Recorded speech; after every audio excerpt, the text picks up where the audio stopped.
오늘의 주요 뉴스입니다. 반도체 한파에 세계 1위 파운드리 기업인 TSMC의 실적이 4년 만에 꺾였습니다. 기대 이하 실적에 TSMC도 투자 속도 조절에 나설 것이란 전망입니다. 현대모비스가 세계 최초로 차량용 롤러블 디스플레이 개발에 성공했습니다. 차량용 디스플레이 시장의 게임 체인저 역할을 하겠다는 방침입니다. 3곳 이상 돈을 빌린 다중채무가 늘고 있는 것으로 나타났습니다. 또 다중채무자들의 연체율도 뚜렷한 증가세를 보여 가계부채의 새 뇌관이 될 수 있다는 우려가 높아지고 있습니다. 앞으로는 서울 시내 모든 지역에서 편의시설을 30분 안에 이용할 수 있게 됩니다. 서울시는 2024년부터 시범 사업을 통해 사업을 확대해 나갈 계획입니다.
시청자 여러분 안녕하십니까? 센 경제 라이브 시작합니다. 세계 최대 반도체 위탁 생산 기업 대만 TSMC 실적이 4년 만에 꺾였습니다. IT 수요 감소에 TSMC도 투자 계획을 정비하는 모습입니다. 첫 소식 윤혜림 기자입니다. 세계 1위 파운드리 기업인 TSMC가 실적 컨퍼런스 콜을 앞두고 지난달 매출이 6조 3천억 원을 기록해 지난해 같은 달 대비 15.4% 줄어들었다고 밝혔습니다. TSMC의 월 매출이 1년 전과 비교해 줄어든 것은 약 4년 만입니다. TSMC의 1분기 매출액은 약 21조 9,068억 원으로 같은 기간 대비 3.6% 증가했지만 시장 예상치를 밑돌았습니다. 그간 TSMC는 애플, 엔비디아, AMD 등 설계 전문 기업의 요구에 맞춘 주문 생산 방식을 통해 상대적으로 안정적인 수익을 내왔습니다. 그러나 고금리, 고물가 등으로 인한 산업 부진의 주요 IT 기기 소비 급감으로 팹리스 기업들이 부진한 성적을 거둔 영향으로 풀이됩니다. 기대 이하 실적의 TSMC도 투자 속도 조절에 나설 것이란 전망입니다. 현재 TSMC가 대만 가오슝시와 타이난시 등의 신공장 건설 프로젝트를 최소 6개월에서 1년 정도 연기하는 방안을 검토하고 있다고 알려졌기 때문입니다. 또 지난해 12월 TSMC는 미국 애리조나 공장 투자액을 계획보다 3배 많은 400억 달러로 늘리는 등 대규모 투자에 나선 바 있어 설비 투자 목표치를 하향 조정할 가능성도 제기되고 있습니다. 서울경제TV 윤혜림입니다. 자동차가 단순한 이동수단에서 디지털 기기로 진화하면서 자율주행, 인포테인먼트 등 소프트웨어 기술에 대한 관심도 뜨거운데요. 현대모비스가 세계 최초로 차량용 롤러블 디스플레이를 개발했습니다. 박세아 기자입니다. 차량 안 디스플레이가 오르락내리락 자동으로 움직입니다. 자세히 보면 화면이 돌돌 말리면서 움직임을 조절하는 모습입니다. 현대모비스가 세계 최초로 개발한 차량용 롤러블 디스플레이로 최대 30인치까지 확장이 가능하고 주행 모드에 따라 크기를 바꿀 수 있습니다. 시동을 끄면 화면은 완전히 사라지고 주행 중에는 화면의 일부만 돌출시켜 최소한의 주행 정보만 표시할 수 있습니다. 내비게이션 모드 땐 화면을 3분의 2 크기로 키우고 주차 또는 충전 때는 화면을 최대로 확대해 영상 콘텐츠를 시청할 수 있습니다. 롤러블 디스플레이는 경량화를 통해 설치 공간을 최소화할 수 있다는 점에서 경쟁력을 갖습니다. 앞좌석과 뒷좌석 사이 천장에서 화면이 내려오도록 탑재할 수 있어 향후 목적 기반 모빌리티에도 활용도가 높을 것으로 기대됩니다. 기존 제품과는 차별화된 이번 기술 개발로 앞으로 차량용 디스플레이 시장의 게임 체인저 역할을 하고 나아가 미래 모빌리티 분야 기술 경쟁력을 더욱 강화할 것입니다. 현대모비스는 그동안 계기판과 차량 주변 360도를 볼 수 있는 SVM, 헤드업 디스플레이 등 인포테인먼트 기술 개발에 주력해왔습니다. 지난해에는 세계 최초로 초대형 커브드 화면이 위아래로 움직이는 기술을 적용한 스위블 디스플레이를 선보인 바 있습니다. 현대모비스는 모빌리티 전환에 발맞춘 신기술 개발을 통해 기술 경쟁력을 강화하고 글로벌 시장 선점에 나선다는 방침입니다. 서울경제TV 박세아입니다. 대한항공이 오늘 인천국제공항 정비경납고에서 항공기 세척 행사를 실시했습니다. 코로나를 극복하고 활짝 열린 하늘길을 여행하는 고객들에게 깨끗한 항공기로 보다 쾌척하고 산뜻한 경험을 선사하기 위한 마음을 담아 이뤄진 자리입니다. 이날 묵은 때를 벗고 새 단장한 항공기는 장거리 노선에 투입되는 보잉 747-8I로 동체 날개뿐 아니라 엔진 내부 구석구석까지 먼지와 이물질을 제거했습니다. 항공기 엔진 세척은 엔진 내부의 공기 흐름을 원활하게 하고 공기 압축 효율이 좋아져 연료 사용량이 줄어들 뿐 아니라 배기가스 배출량을 줄이는 효과가 있습니다. 대한항공은 항공업계 정상화 원년을 맞아 해외여행을 본격적으로 준비하고 있는 고객들에게 깨끗한 항공기로 최상의 서비스를 제공하면서 탄소 배출 저감에도 앞장선다는 계획입니다. 세 군데 이상 금융기관에서 돈을 빌린 다중채무가 최근 가계부채의 새 뇌관이 될 수 있다는 우려가 높아지고 있는데요. 특히 청년과 노년층을 중심으로 빚 돌려막기가 심각한 것으로 나타났습니다. 연체율 증가도 뚜렷해져 시급한 대응책이 필요하다는 지적입니다. 김수빈 기자의 보도입니다. 청년과 노년층을 중심으로 다중채무 취약차주 경고 등이 켜졌습니다. 다중채무 취약차주란 3개 이상의 금융기관으로부터 대출받은 저신용 또는 저소득 차주를 말합니다. 오늘 진선미 더불어민주당 의원실 자료에 따르면 2022년 4분기 30대 이하 다중채무자 수는 지난 1년간 6만 5천 명 늘어난 141만 9천 명으로 집계됐고 60대 이상 다중채무자는 4만 명 늘어난 58만 1천 명으로 집계됐습니다. 같은 기간 취약차주 대출 규모 역시 청년과 노년층에 두드러진 증가세가 나타났습니다. 다중채무자가 늘어나는 추세는 최근만의 일은 아닙니다. 오기영 더불어민주당 의원실이 최근 나이스 평가 정보로부터 받은 자료를 보면 5개 이상 금융사에서 돈을 빌린 다중채무자는 2022년 말 기준 110만 7천 명으로 2020년 말과 비교해 16.4%가 증가했습니다.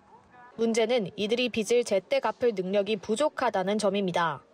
지난 1년간 다중채무자 연체액은 6조 4천억 원으로 1년간 1조 3천억 원 늘었습니다. 증가율은 25%에 육박합니다. 특히 올해 하반기 코로나19 대응에 따른 대출 만기 연장과 이자 상환 유예 조치 등 금융 지원이 종료되면 연체 대란이 일어날 수 있다는 우려의 목소리도 나옵니다. 이 때문에 가계부채의 새 뇌관이 될 수 있다는 지적도 나온 상황. 올 한 해 정도 좀 극복될 수 있도록 정부가 좀 더 적극적으로 도와줘야 된다. 정부가 지원하는 이런 서민금융 대출을 받아라. 그렇게 적극적으로 정부가 좀 홍보도 하고 이 정책 자금 재원 자체도 좀 늘려야 된다. 올 하반기 경기 침체가 우려되는 상황이어서 적극적인 금융 지원 프로그램은 물론 정부 차원에서 적극적인 위기 대응책을 마련해야 한다는 조언입니다. 서울경제TV 김수빈입니다. 코로나 상황이 점점 안정되면서 보험사들이 대거 해외 사업기를 뚫고 있습니다. 우리나라가 저출산 고령화 색깔이 짙어지면서 새 성장 동력을 찾기 위해서인데요. 이 성공적인 안착을 위해 금융당국의 지원도 절실하다고 합니다. 김미영 기자입니다. 보험사들이 포화된 국내 시장을 벗어나 해외로 눈을 돌리고 있습니다.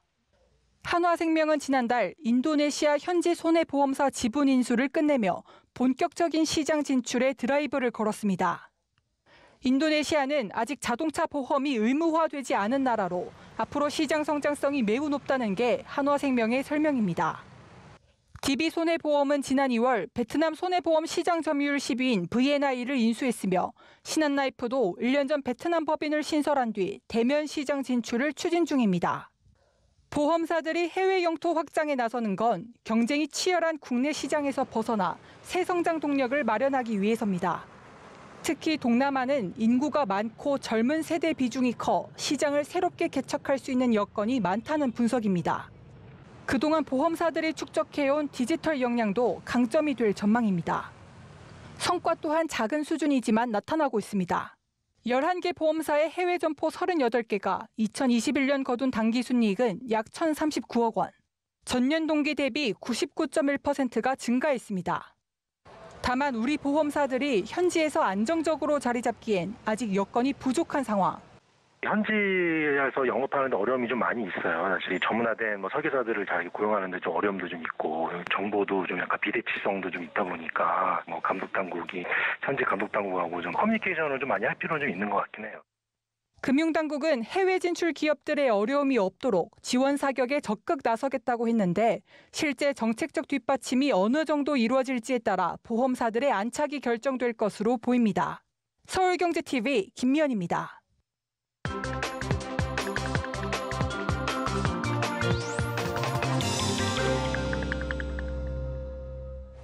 서정덕의 JD모건 보도본부 증권부 서정덕 기자와 함께하겠습니다. 안녕하십니까? 네, 반갑습니다.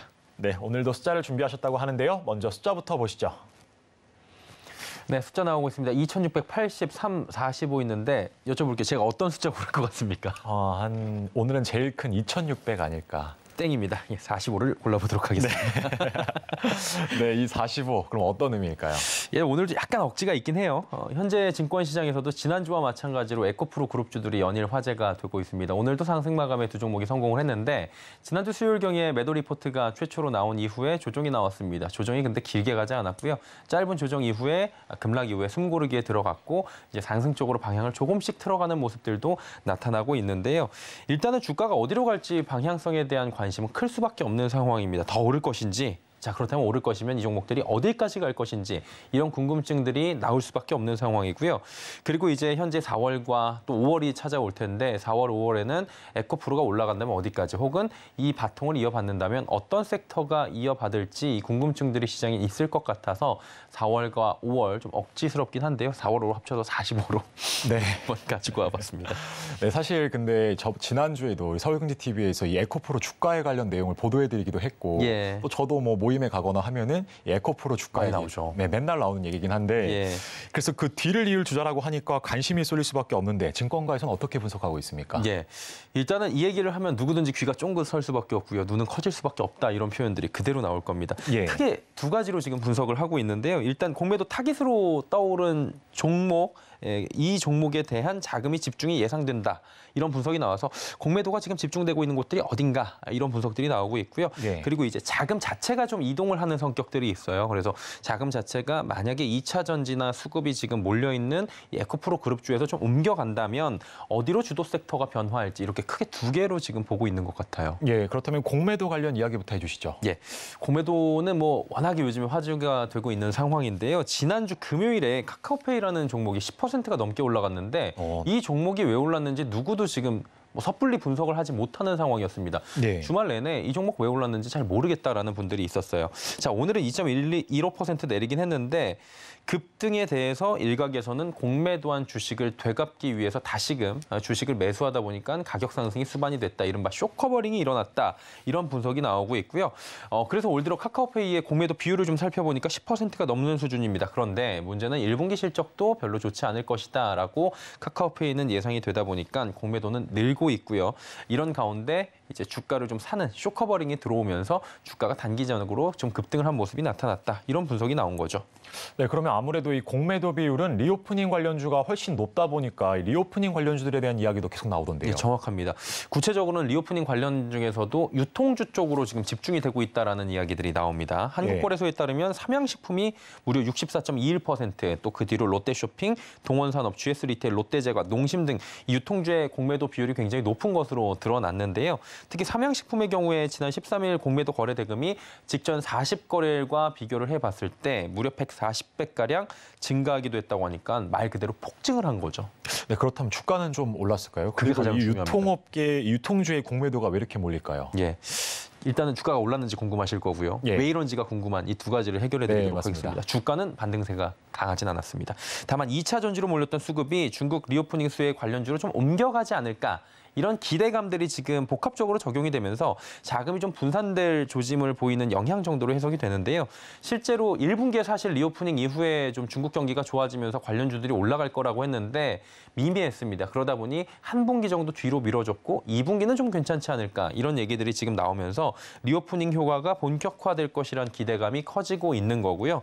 다만 유통주의 대차 거래 잔고가 급격하게 불어나다 보니까 공매도는 뭐 자금의 이동 성격과 차치하고 조금 더 늘어날 수 있다. 그럼 뭐 자명하다 이렇게 좀 보여지고 있는 모습입니다.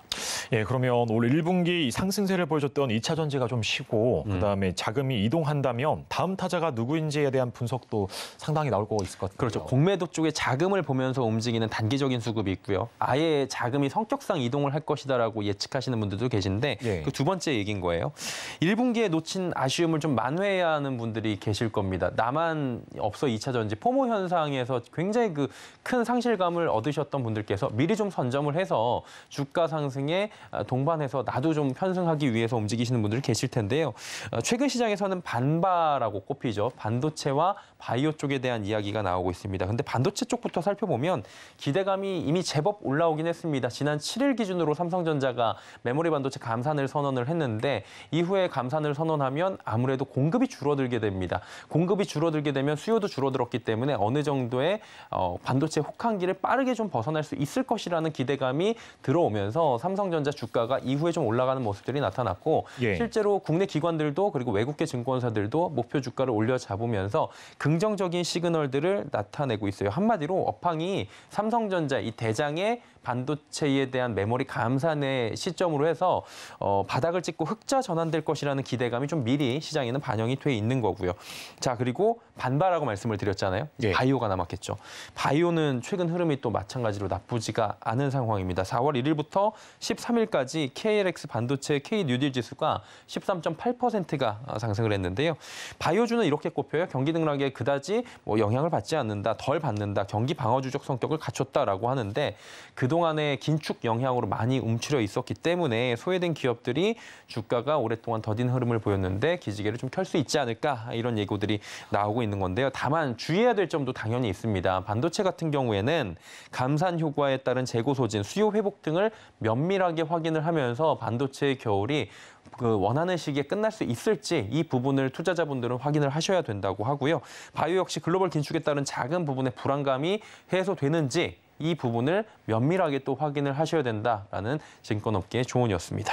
예, 오늘 말씀은 여기까지 듣도록 하겠습니다. 보도본부 증권부 서정덕 기자였습니다. 고맙습니다. 고맙습니다.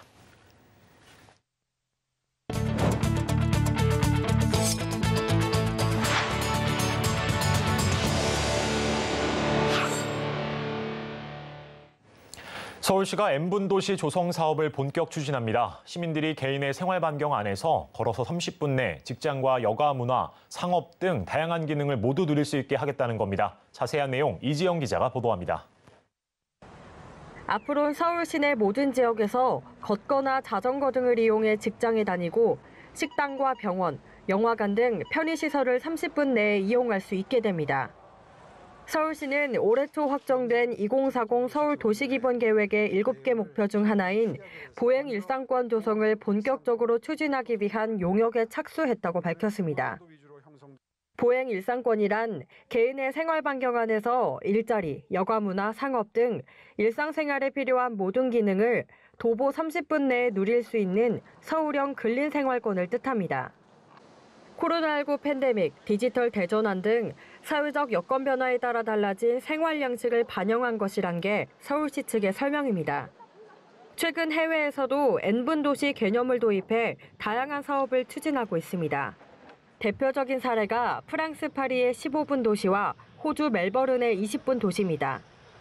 도시 전문가들은 N분 도시의 장점으로 탄소 배출량 감소와 시민들의 삶의 질 향상을 꼽습니다. 사람들이 이를 이용하기 위해서 이동을 하거나 그리고 실제 사용 시간이 아닌 부가적인 소요 시간에 대한 부담들이 상당 부분 감소하게 됩니다. 그렇게 되면 결과적으로 도시에 거주하는 사람들의 삶의 수준이 증가하는 효과. 자동차 대신 도보나 자전거 이용을 확대하는 사업인 만큼 도시 내 도로 환경에 큰 변화가 예상됩니다. 큰 대로변 정비하는 것도 중요하고 불법 주차를 좀 해소하거나 그다음에 보행과 자전거 통행이 편리할 수 있는 가로체계 정비 그리고 어떤 노면 표시 사실 사소한 것부터 시작을 하는 게 서울시는 보행 일상권 시범 사업지는 시급성, 실효성 등의 지표를 기반으로 연내 선정한 후 2024년부터 시범 사업을 통해 사업을 확대해 나간다는 방침입니다. 서울경제TV 이지영입니다. 한국토지주택공사가 매입임대 주택가격의 산정 방식을 대폭 개선합니다. 최근 논란이 됐던 고가 매입 문제를 차단하겠다는 의지인데요. 서청석 기자입니다. 한국토지주택공사 LH가 전문가와 정부 등 관련 기관의 의견을 수렴해 매입 임대사업 주택 매입 가격 산정 방식 개선안을 확정하고 연내 2만 6천 호를 매입한다고 밝혔습니다. 매입 임대사업은 취약계층의 주거 안정을 위해 LH가 다가구 등 기존 주택을 매입하거나 사전 약정을 통해 신축 주택을 매입해 취약계층에게 임대하는 공공사업입니다. 지난해 말 원희룡 국토교통부 장관은 LH가 매입 임대 사업의 일환으로 준공 후 미분양 상태인 서울 강북구 칸타빌 수유 팰리스를 고가로 매입했다고 지적해 논란이 된 바 있습니다.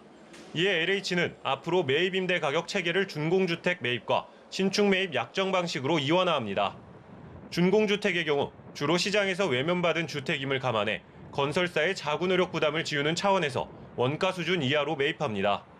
토지비에 건축비를 더한 금액에서 감가상각비를 뺀 금액으로 사겠다는 겁니다. 신축 매입 약정주택의 경우 LH가 민간 사업자의 건축 예정 주택을 사전에 약정을 맺고 준공 뒤 매입하는 것인 만큼 감정평가 금액으로 매입 가격을 책정한다는 방침입니다. 이 밖에도 한국감정평가사협회와 협업해 매입 임대 전용 감정평가 가이드라인을 개발하고 평가 실무에 적용해 고가 매입을 방지합니다. 이번 개편을 통해 준공주택은 기존보다 20에서 30%, 매입 약정주택은 5에서 10%가량 매입가가 인하되는 효과가 있을 것으로 기대되며 올해 수도권 17,833호를 비롯 전국 26,461호를 매입할 예정입니다. 서울경제TV 서청석입니다.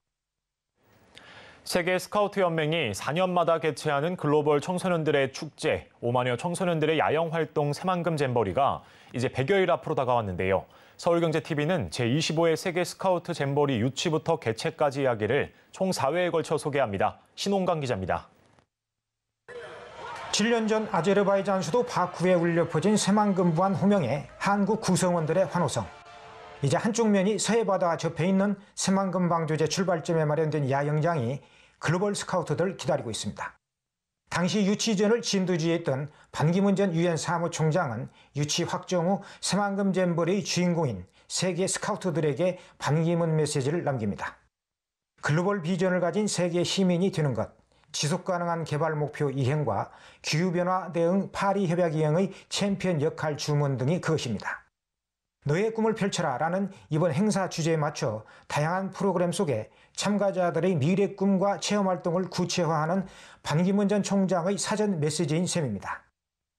스카우트 출신이자 유치위원회 부위원장 자격으로 당시부터 활동해온 김윤덕 조직위 공동위원장. 이번 개최까지 조직위와 함께 숨가쁘게 달려온 그의 시선도 예외는 아닙니다. 세계 우리 스카우트 지도자와 대원들이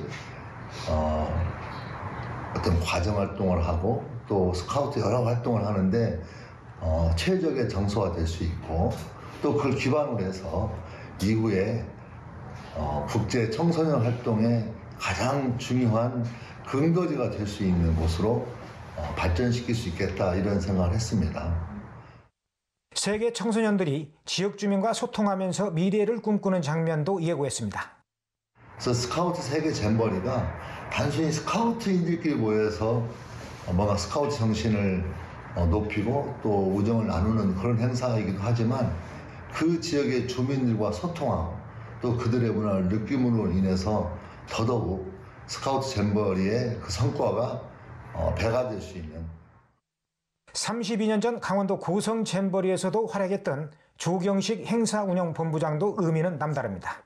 고성에서 개최된 세계 스카우트에서 정말 그 당시만 해도 또다시 우리 대한민국에서 이런 최대 규모의 스카우트 행사가 열릴까 하는 그런 기대감이 좀 없지 않아 있었지만 이제 그 올 것 같지 않았던 미개척시 새만금에서 내일의 가치를 발견하자는 제안도 내놨습니다.